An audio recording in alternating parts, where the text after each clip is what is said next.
Alhures. Alhures. Alhures.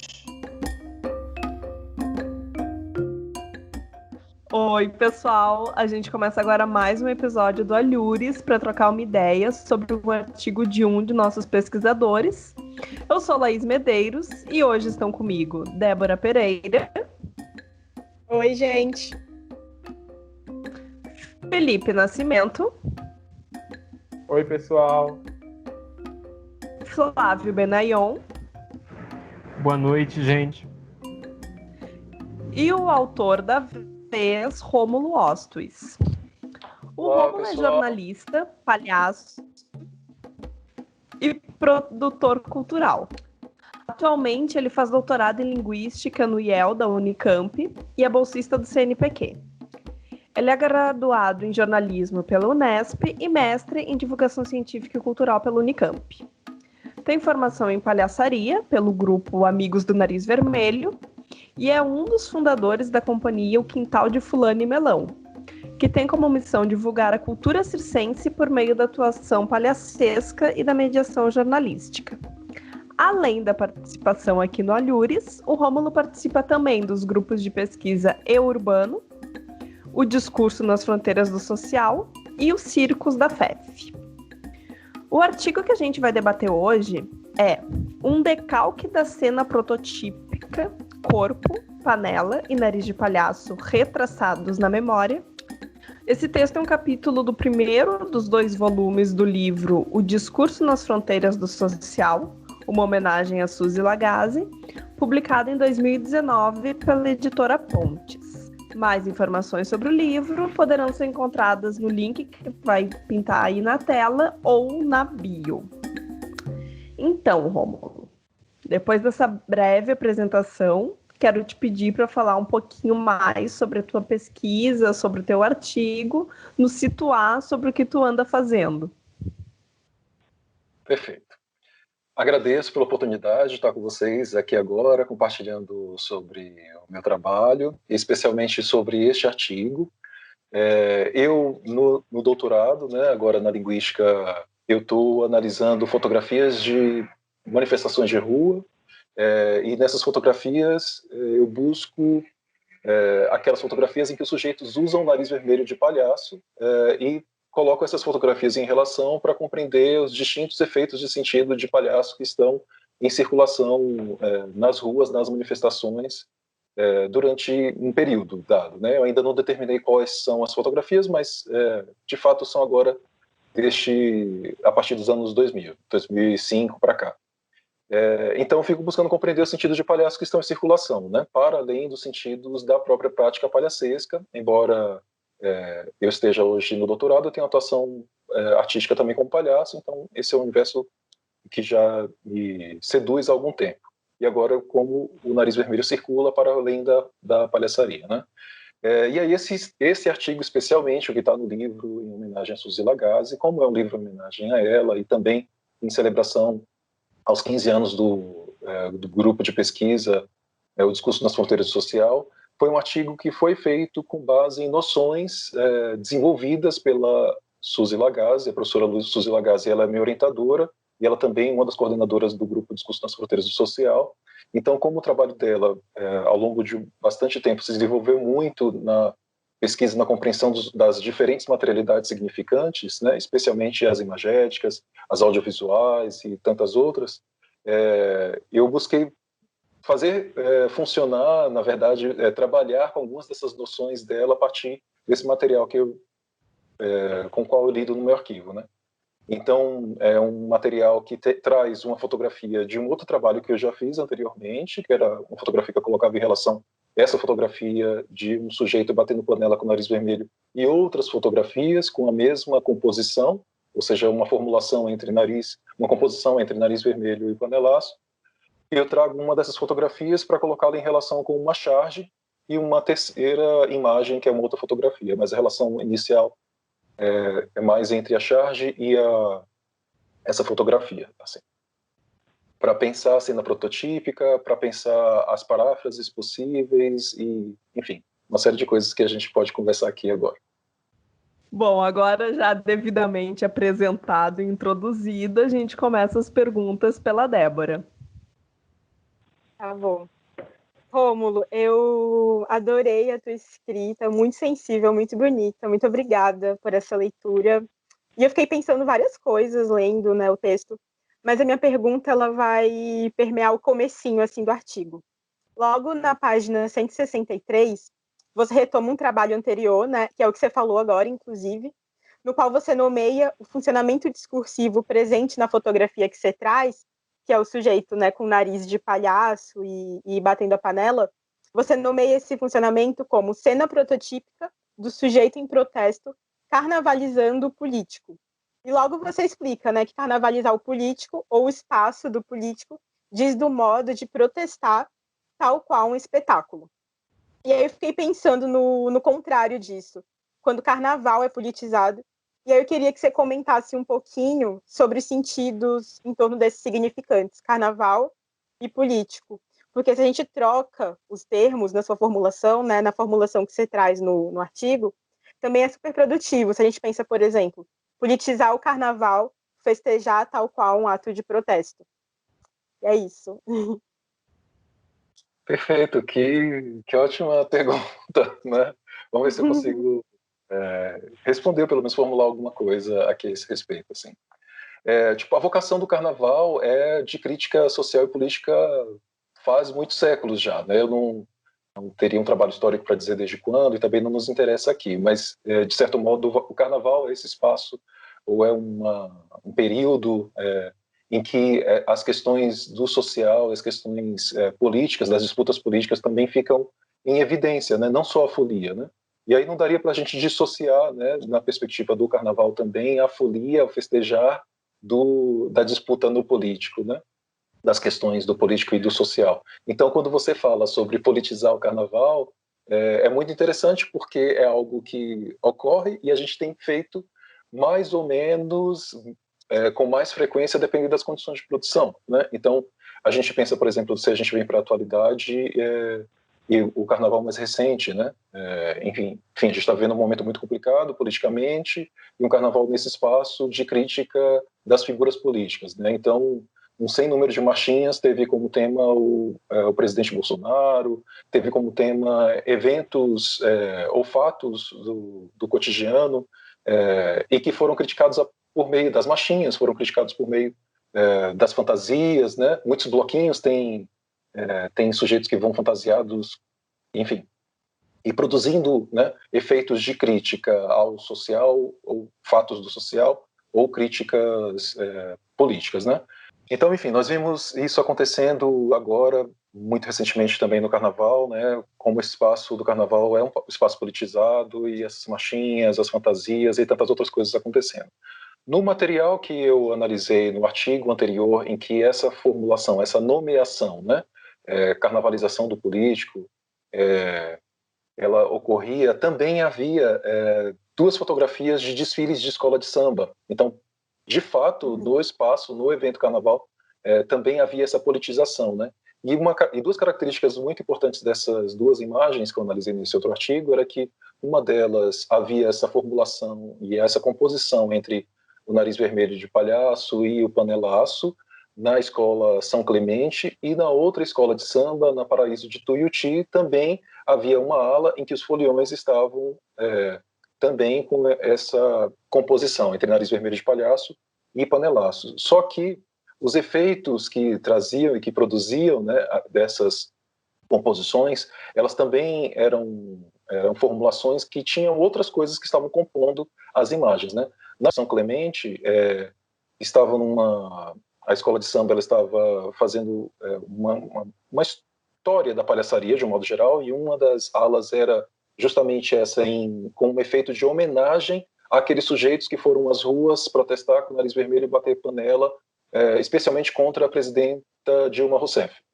Então, o efeito era de homenagem a esses sujeitos. Já a outra escola, Paraíso de Tuiuti, na composição com o nariz vermelho e com a panela, também na fantasia havia uma grande mão, assim, nas costas deles, como títeres, né? E aí com esse efeito de aqueles sujeitos manifestantes estarem sendo manipulados e tudo mais. Então, a disputa na interpretação, inclusive, dessa própria composição no carnaval, né? Então, essa mesma composição é sendo usada por duas escolas de samba, de maneiras distintas, sendo interpretadas de modos distintos e com efeitos distintos também. Então, o carnaval é esse espaço politizado também, assim, né? E que é importante que a gente pense, né, num carnaval politizado. E aí, como você lembrou, esse modo de dizer, de carnavalizar o político, tem muito a ver com o funcionamento daquelas imagens desse primeiro trabalho, né?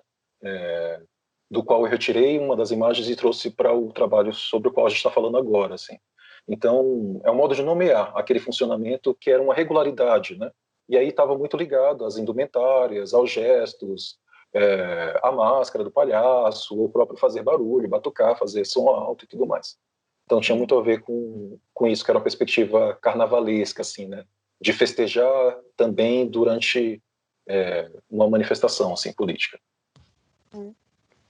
É muito produtivo pensar nisso, né, Rômulo? Obrigada pela resposta. Bom, para seguir na temática do protesto, o Flávio também tem uma pergunta. Tem uma pergunta, mas antes eu queria te parabenizar, Rômulo, porque o seu artigo é muito bonito e é muito interessante como você mobiliza as noções constituídas pela Suzy Lagasse para compor sua análise, né? É uma homenagem muito bonita. Bem, a minha questão, a questão que me produziu lendo seu texto foi a seguinte, que na sua análise da composição entre corpo, panela e nariz de palhaço, você aponta como em 2015 e 2016 houve sujeitos que demandavam o impeachment de Dilma Rousseff. E em 2006 houve um integrante do MST que pedia a intenção, houve integrantes do MST que pediam a atenção de representantes políticos por outras questões, diferentes de 2015 e 2016. Você afirma que o panelaço tem servido a diversos grupos sociais para chamarem a atenção para suas pautas, não sendo apenas, entre aspas, né, coisa de coxinha. Ao longo do texto, você inclusive mostra uma charge de um estudante com o nariz vermelho, batendo panela e dizendo "cadê a merenda?", produzindo sentidos bem diferentes das manifestações de 2015 e 2016. Eu acredito que esse seu apontamento é muito importante para os nossos dias, né, em que a gente encontra panelaços quase diários contra as ações absurdas, autoritárias do atual presidente da República. Você poderia falar um pouco mais sobre o panelaço e o nariz de palhaço como objetos paradoxais e relacionar esse caráter contraditório aos panelaços de hoje, por favor? Eu pergunto isso por já ter visto circular nas redes sociais pedidos para que as pessoas não batam panela em protesto contra o governo, já que isso seria uma prática da direita golpista. Como é que você vê essa restrição? O que perdemos ao encarar os sentidos dominantes de um gesto ou uma palavra como os únicos possíveis? E agora? É uma provocação gigantesca e a última pergunta é quase existencial, assim, né? Até porque eu não sei se ela é uma pergunta que se responde, assim, de fato, mas é uma pergunta que nos leva a refletir bastante, assim. Eu acho que, primeiramente, preciso fazer um percurso aqui para falar sobre esses objetos como objetos paradoxais, né? De pensar esses objetos como aqueles objetos que, dada a equivocidade ou a possibilidade deles se significarem, se inscreverem em condições de produção, em formações discursivas distintas também, haver disputa de sentido sobre eles, né? Então, você mesmo já trabalha e trabalhou com revolução, um objeto paradoxal importante. A gente vai ver o golpe também, né? Então vai ter gente que vai dizer que a tomada do poder pelos militares na década de 60 era golpe, mas vai ter os que vão dizer que é revolução, vai ter aqueles que vão dizer que o impeachment da presidenta Dilma Rousseff foi um golpe, mas vai ter aqueles que vão dizer que não, que era somente uma deposição e ela deveria passar por aquilo, enfim. Então, golpe é golpe para quem, golpe, como se interpreta golpe e tudo mais. Então, esse funcionamento ele também acontece no nariz vermelho de palhaço e no próprio panelaço, né? Eu vou citar exemplos aqui do nariz vermelho, muito brevemente, porque são exemplos até que dá para se acompanhar no material que eu tenho analisado, né? Então, quando o sujeito vai às ruas com o nariz de palhaço, há sem número de efeitos produzidos a partir daquilo. Então, um deles pode ser o sujeito coloca o nariz e vai às ruas produzindo o efeito de enunciar, fui feito de palhaço. Então, uma interpretação ergativa, assim, digamos, do ser feito de palhaço. Então ele vai lá e, digamos que ele denuncie, fui feito de palhaço usando o nariz vermelho.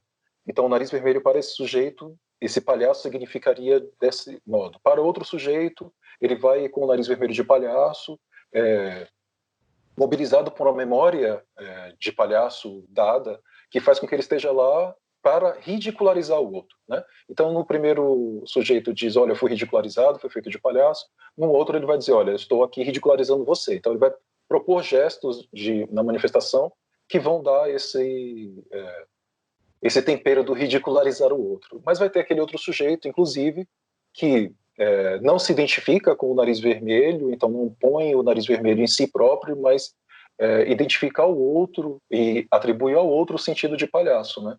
Então a gente vai ver isso muito recorrente em outras formações sociais, agora muito depois da entrada do Bolsonaro e dessa associação dele também com outras figuras que já são ditas palhaças fora do país, como o presidente Trump.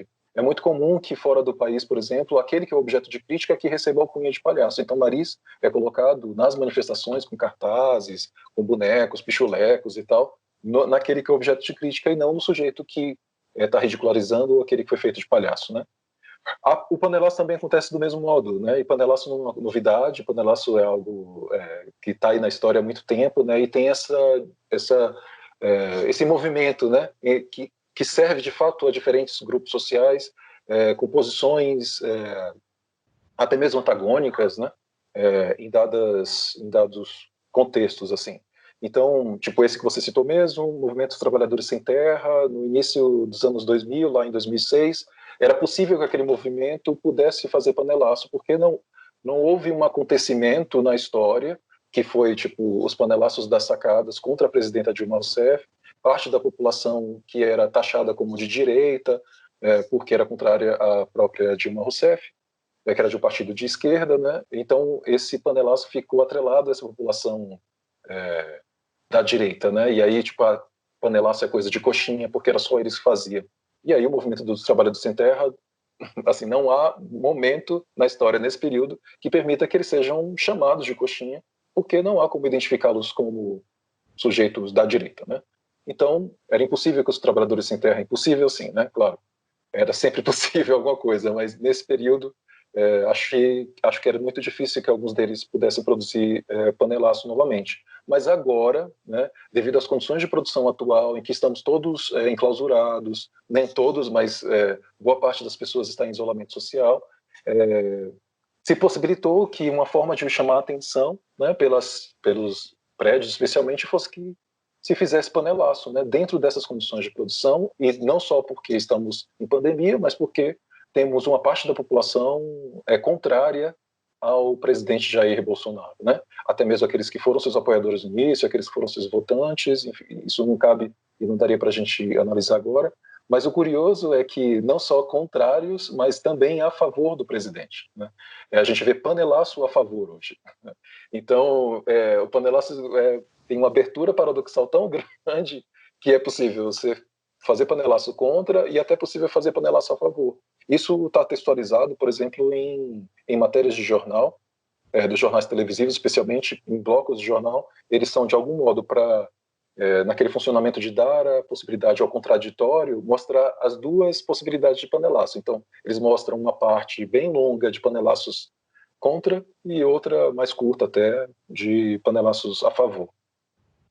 Então esse funcionamento dos objetos é bem interessante, e quando eles estão em composição, isso também acontece, né? Então, pelas imagens que eu analisei no outro trabalho, assim como na relação que eu faço entre a charge e essa outra imagem, essa fotografia, que essa charge de fato é um decalque, mas ela mantém, o que ela mantém? Ela mantém o corpo, ela mantém o corpo panelaço e o nariz de palhaço, mas ao redor, na formulação visual, na composição com esses três elementos, há outros elementos que produzem sentidos distintos para aquele protesto, né?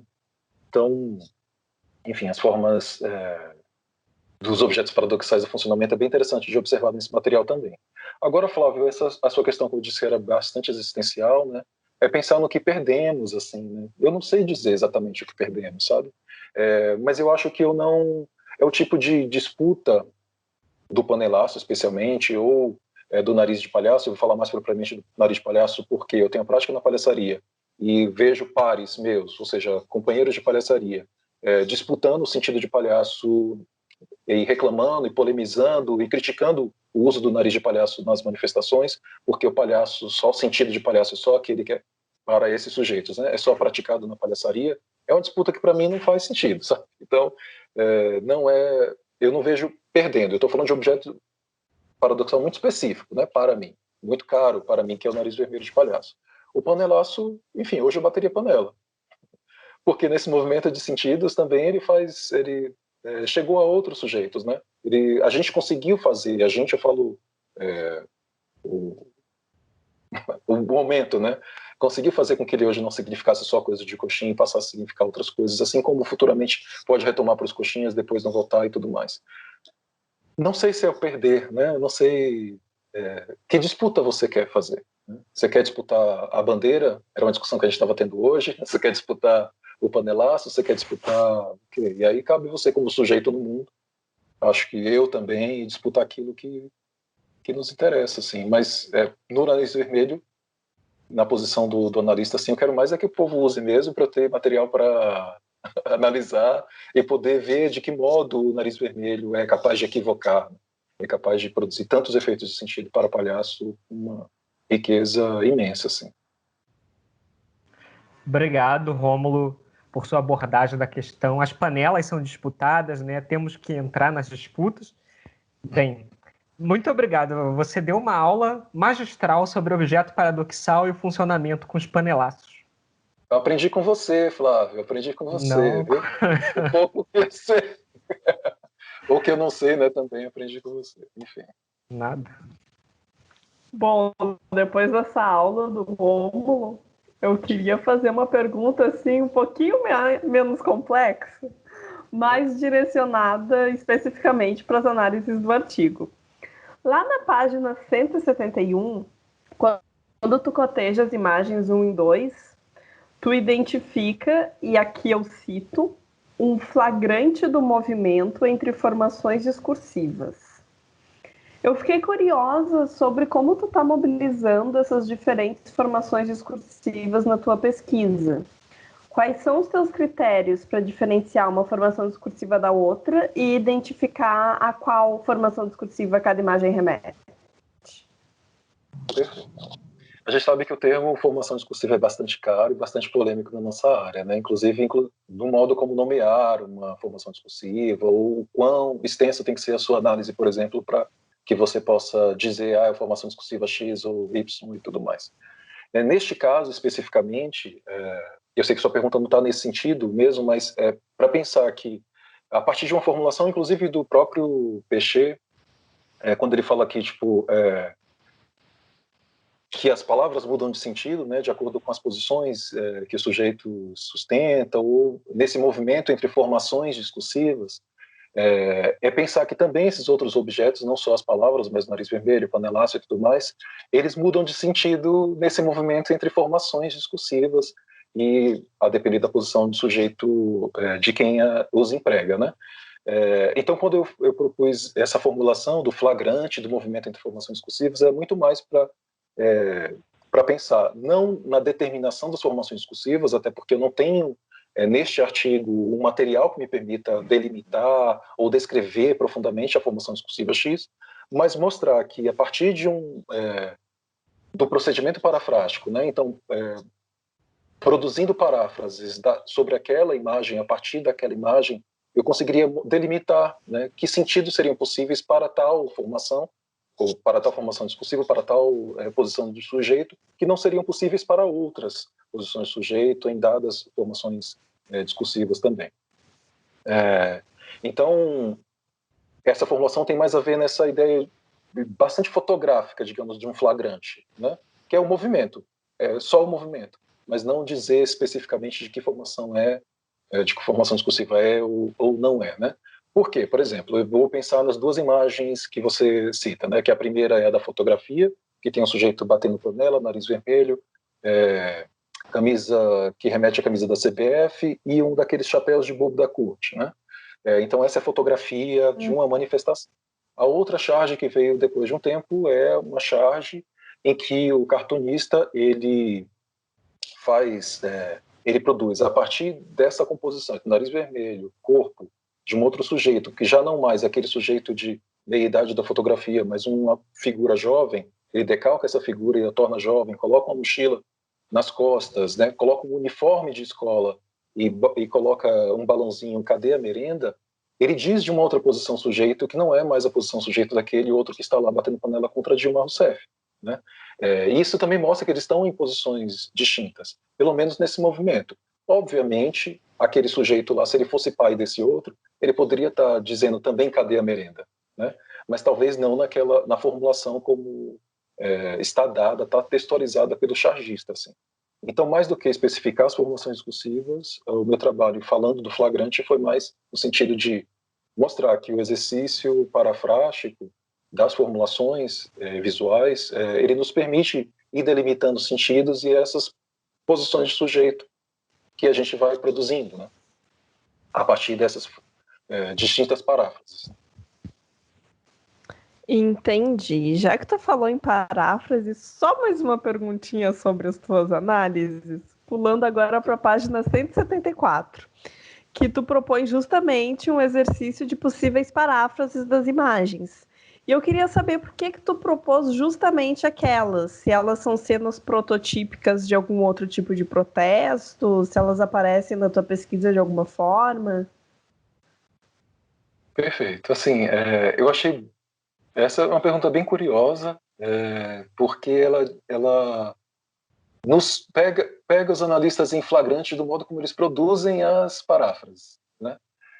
No meu caso, e neste caso especificamente, por exemplo, como eu trabalho com materialidade imagética, né, para que eu produzisse paráfrases da charge, demandaria um trabalho muito grande, um trabalho que eu não teria habilidade para fazer, né, então, mas poderia ser feito. Então, continuar fazendo charges tal qual fez o cartunista, mas a partir de formulações na língua também criar imagens que pudessem remeter a uma charge como aquela de modos distintos.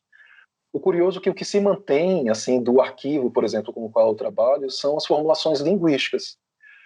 Boa parte dessas formulações que estão ali, quando eu coloco nelas na composição, em vez do cadê a merenda, do balãozinho daquele estudante batendo panela com o nariz vermelho, eu coloco, por exemplo, exploração não tem perdão, Dilma vai tratar seu câncer em Cuba, quero meu filho de volta.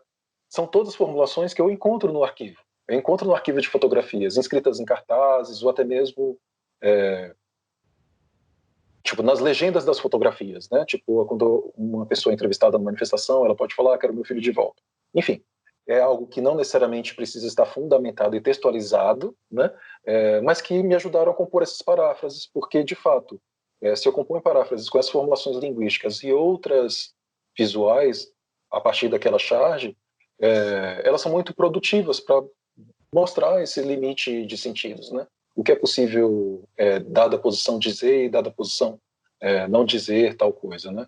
Até mesmo tirando as próprias formulações linguísticas, que é isso que se mantém entre o arquivo. Você perguntou, você tirou isso de algum outro lugar? Isso aparece no seu material? As formulações linguísticas, boa parte delas aparece, outras não. Mas, por exemplo, uma das possibilidades que eu coloco como paráfrase se em vez de ser aquele estudante com uma mochila, com o nariz vermelho e batendo um panelaço, tivéssemos uma mulher trans, uma pessoa trans, com uma mordaça na boca, a formulação linguística não estaria presente ali, mas a composição também diria de outras coisas, produziria outros efeitos, diria de outra posição sujeito, né? Então, o exercício parafrástico é um exercício muito interessante para a gente na análise de discurso, assim. E aí você olhou, eu achei muito curioso você dar muita atenção e pensar, nossa, tipo, essas paráfrases estão em outros materiais? De fato, a formulação linguística, sim. Achei bem curioso. Agradeço. Tá certo. Imagina, eu que te agradeço pelas respostas. Então, vamos passar para a última pergunta do programa, que vai ser com o Felipe. Oi, Rômulo. Muito obrigado pela oportunidade de ler o seu artigo. Aprendi bastante. E eu vou fazer uma pergunta genérica que retoma, de alguma forma, as perguntas que já foram feitas pelos colegas, principalmente a primeira pergunta de Débora. Eu me remeto também à questão da carnavalização do político ao qual você se refere lá no começo do seu trabalho, e queria que você falasse um pouquinho mais sobre isso. O que seria a carnavalização e o que seria o político a partir de sua perspectiva? Digo isso porque você traz 3 imagens para analisar em o seu artigo. Dentro dessas imagens, as 2 primeiras você materializa no seu texto, de fato, que elas são elementos. Nelas podemos observar elementos que funcionam na carnavalização do político. No entanto, na terceira imagem, você não verbaliza dessa forma. Haveria diferença entre essas imagens? As 3 seriam exemplos de carnavalização do político ou não? Bem, vamos a elas, né? Retomando essa conversa, como você mesmo falou, da Débora também, né, dessa perspectiva do político, dos significantes politizar e carnavalizar o político, né? Que espaço de disputa no político é esse que pode ser carnavalizado, né? Essa nomeação, carnavalização do político, ela pode até se confundir com a noção do Bakhtin, né? Quando ele trata de um período histórico do medieval, a partir do Rebelé, né? E aqui naquele período a questão da carnavalização estava muito ligada a uma inversão de valores, uma inversão de visão de mundo, né? Esse é um sentido que não está muito atrelado ao que eu estou buscando aí, mas muito mais sobre o funcionamento discursivo daquele conjunto de imagens com as quais eu trabalhei neste primeiro artigo.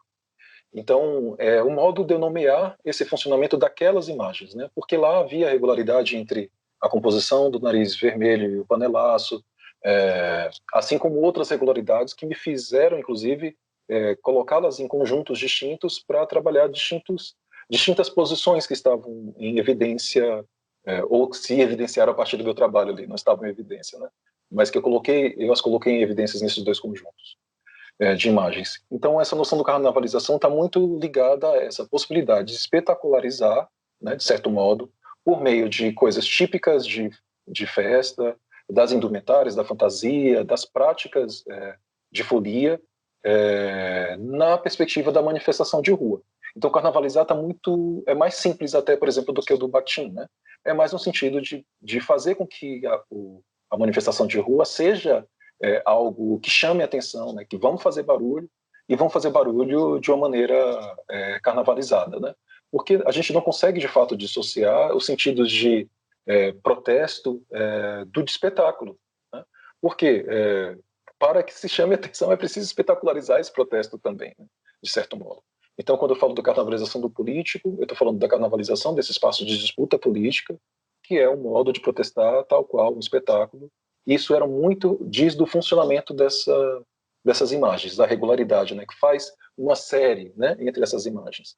Agora, você me pergunta, e essa terceira imagem, né? Aí a terceira imagem é uma imagem que, inclusive, coloca em polêmica e polemiza, né, os panelaços e os nariz vermelho, porque fala fazer panelaço quer ver como é? Estou até com o arquivo aberto aqui. Deixa eu só lembrar da formulação, para não falar besteira. Panelaço de quem tem panela cheia é palhaçada. Então, nessa terceira imagem, a formulação do cartaz, ela polemiza essas outras imagens, mas ela não faz série com essas outras primeiras, né? A série cujo funcionamento foi nomeado naquele contexto como carnavalização do político. Então, eu não diria que há uma carnavalização do político por conta dessa relação das séries com as outras imagens. Mas, Felipe, retomando, eu acho que para protestar a gente precisa carnavalizar. E a gente precisa politizar o carnaval, carnavalizar o político, né? Brincando com essa formulação da Débora também, assim. Então, na imagem eu não vou dizer que ela é a carnavalização do político. Pode ser que, enfim, numa outra reflexão futura e tal, eu posso nomear esse funcionamento, mas ali não é o mesmo funcionamento das outras, né? Essa terceira imagem entra mais como aquela que disputa o sentido de panelaço e disputa o sentido, inclusive, de palhaçada, né? Desses outros sujeitos e tudo mais. Mas bora carnavalizar.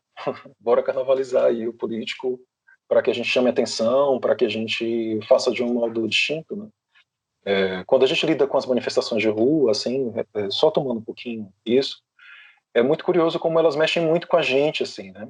A gente vai vendo que algumas coisas foram possíveis nas manifestações, coisas muito ruins foram possíveis a partir de coisas que a gente tinha alguma esperança, né? Outras coisas não foram possíveis e que a gente fala, nossa, como elas se perderam, mas que dá algum movimento, né? Aqueles pequenos movimentos das pequenas mudanças, né? Que a gente tem discutido bastante nos nossos grupos, como é possível ter algum deslocamento de sentido, deslocamento no político, deslocamento de vários modos. O Nariz Vermelho é capaz de fazer isso? Pode ser. Panelácio também? Pode ser. Vamos observar os materiais aí e as próximas condições de produção para ver como isso se dá, assim. Acho que é isso. Não sei se eu respondi, não sei se tinha... Você quer falar alguma coisa? Não, respondeu sim, Rômulo. Muito obrigado pelos esclarecimentos. Eu acho que ampliou bastante a discussão.